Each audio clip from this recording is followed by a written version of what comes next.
बिस्मिल्लाहिर्रहमानिर्रहीम। अस्सलाम वालेकुम दोस्तों, आज ताज़ा तरीन रिपोर्ट देने जा रहा हूँ आपको पेट्रोल के बारे में। जैसे निगरान हुकूमत ने जाने से पहले एक और आपको सरप्राइज़ दे दिया है।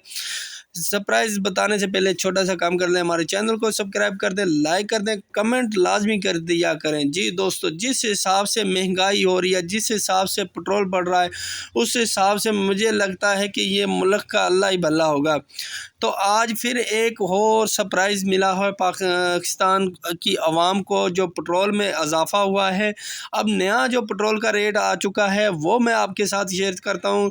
डीज़ल का पेट्रोल जो रेट है वो सेम ही है, वो डीज़ल में ना बढ़ा है न चढ़ा है, वो कम हुआ है। तो पेट्रोल का न्यू रेट आ चुका है। पेट्रोल का जो न्यू रेट है 279 रुपये 75 पैसे पेट्रोल का रेट हो चुका है।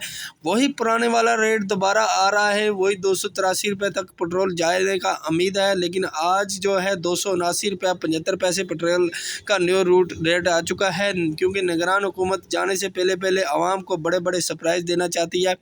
उम्मीद करते हैं वीडियो अच्छी लगी होगी। हमारे चैनल को सब्सक्राइब लाजमी किया करें, लाइक किया करें। शुक्रिया, अल्लाह हाफिज़।